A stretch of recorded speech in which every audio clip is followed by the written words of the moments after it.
Papagagiorgou.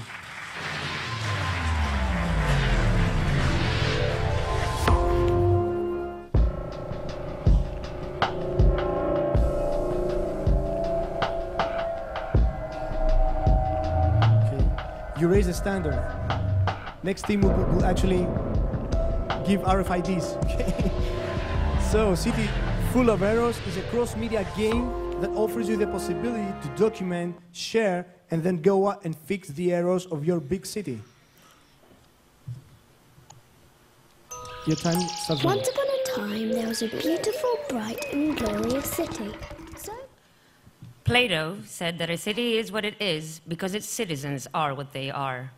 Right now, over half of the world's population is living in some seriously problematic cities. City of Errors is a cross-media platform that addresses that very issue. By using the principles of online gaming, along with transmedia storytelling, our aim is to engage our users in an interactive experience where the ultimate goal is to learn how to be a better citizen, to be a part, that is, of the solutions rather than the problems of your city. Our main tool is City of Terrors, a simple game with user-centered design. Like in any other online game, the aim is to gather points. But unlike most of its counterparts, the action field and impact of City of Terrors are to be found in our very real world. In short, players are asked to make an online user profile and then go offline, film a problem of their city and their attempt to fix it, and then use our smartphone application to upload it on our online interactive map. We have initiated the game with a web documentary series called Life in a City Full of Errors. Through the series, we define the project's identity, build a fan base, create media attention, and even recruit our new team members. The series is composed of 10 documentaries that tell everyday stories on the errors of the city from the inspiring perspective of extraordinary people who, unlike most of us, have chosen to deal with these problems. We upload one episode per month, and everyone can watch them for free. The final product is an entertaining and at the same time learning by doing toolkit that gives young people the space and incentive to get actively involved with their city's problems. A toolkit ready to be used in any city simply by adjusting its content. And we start with Athens, the real Sin City. Our audience includes anyone with social concerns or mood for games, and we plan to get their attention using TV broadcasts of Life in a City Full of Errors, the series, competitions via our social media networks, collaborations with our media sponsors, and promotional interactive events around the city. The revenue plan focuses on the sale of the cityoferrors.com platform to interested parties in other cities, the sale of TV broadcasting rights of the series worldwide, crowdsourcing campaigns, and setting fees for things like personalization of the game interface or access to exclusive bonus content. In City of Errors, we, the team members, have in these miserable times found a place in which we can let our imagination flourish. And we work on this project because we believe in both its commercial and educational potential. What we offer is a flexible, fun platform that gives the chance to whoever comes on board, whether it's for educational or commercial reasons, to be part of an interactive multimedia experience. But bear this in mind, whether you are the education authorities or Toys R Us, along with this project, you adopt its primary objective, which is to educate creative and active citizens who will finally create humane cities. Thank you.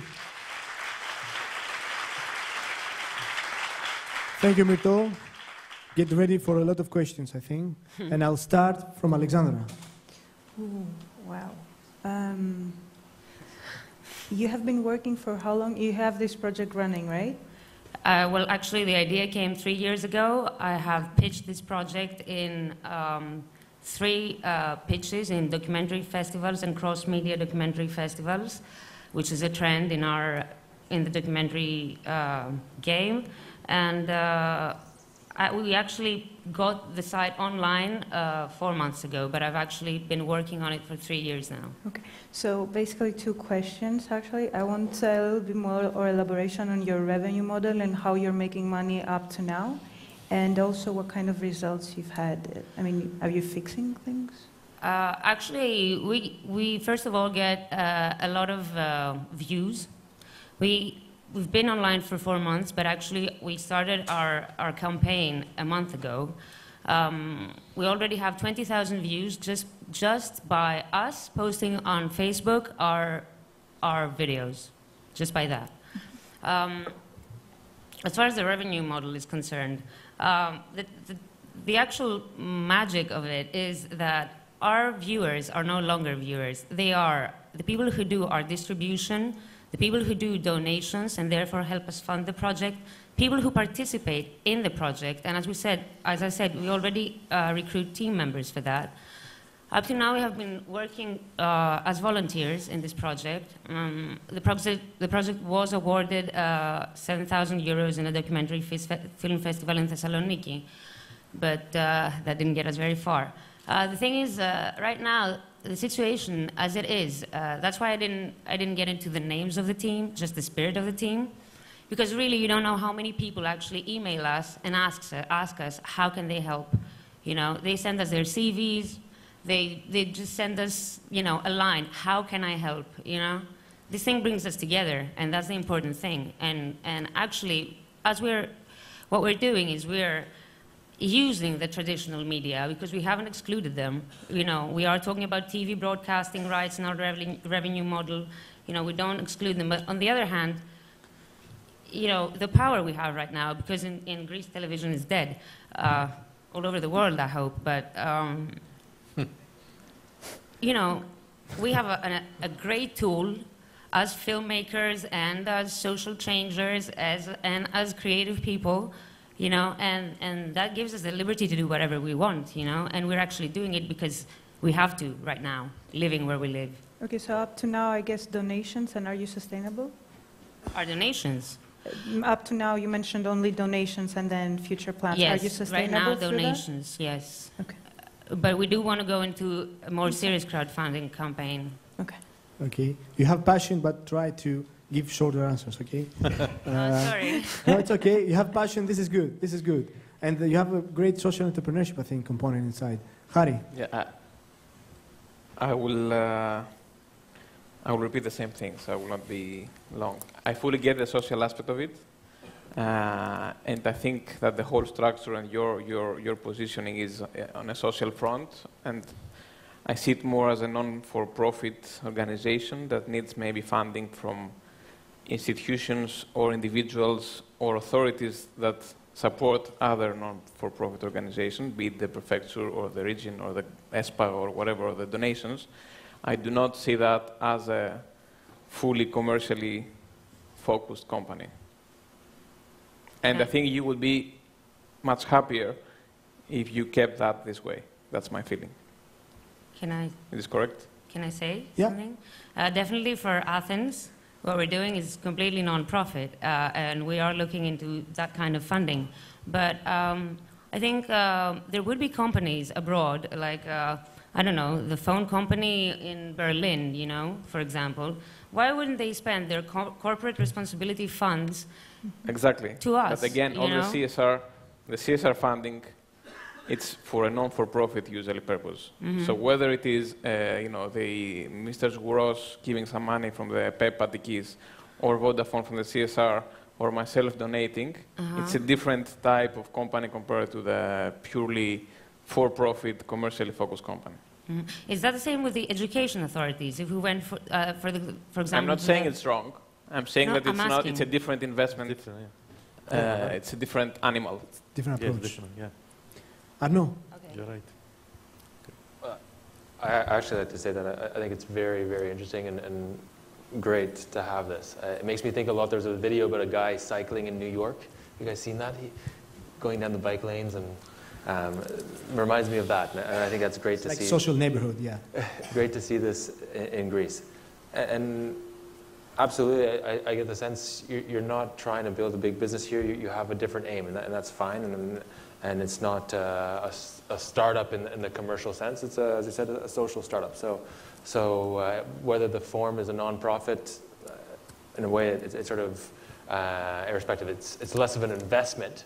I think, you know, an investor, you're not looking to make an investment to make a return. You're making an investment to support a project in this case. So it's a different frame of evaluation, I think, from my perspective. But But yeah, I think what I'm interested in is how you want to go global. There are lots of things happening on YouTube and different platforms. How do you link that all in, and where's your niche in that? Well, we think that what we're doing is quite unique because it's online and offline. You know, YouTube is only online. What we say is do your user profile, but get out. You know, we're going to give you the incentive to get out. If you get out and you give us a good video, you're going to get a lot of points. You know, and that will be translated into something. You know. And I think that's the difference in this project. You know, it plays on so many fields that I think if we package it the right way, you know, and we stylize it the right way, we can actually just sell the packet to other cities. Rebecca, yeah. Well, I'll give you a little bit more hope. There is an analog for you, a company that you can look at, which is Indiegogo. I know, yeah. So they are based in campaigns and also videos. The differentiator for you is that you're using videos of high quality from what I see. So I think what you have to do is educate your contributors on how to make these videos, or focus on those who can make really high quality videos and follow the rules of virality, right? Your videos that are viral have to have some element of surprise. They have to be recognized by a trendsetter or celebrity, usually. And also it has to incite to other people making copycats or other versions of that video. So if you focus on creating that virality and more traffic to the site, you could actually build a crowd funding platform, but your presentation has to show that business model for investors to get excited. Thank you. George. If we had the European Social Enterprise Award, I'm sure that you would be one of the winners. So you are sort of social enterprise. And I would agree with what has been said before. I would suggest that you talk to someone who is in the business of CSR, because that might help you to package your product and service and find, as it was suggested, different revenue streams. And nothing else. Alexandra. Excellent. Okay, just one thing to add, I didn't say that before, not to influence the other judges. There is a very, very successful model in the US working right now under the company Kaboom. They're building playgrounds, they're engaging communities and actually companies that are investing in that, so that they bring their employees to work on that, because they've seen that this brings up their employee engagement, and they're not only viable, they are valuable. So I believe very much in your idea. Thank you. Thank you. Thank you, Myrto. Thank you. Congrats. Okay.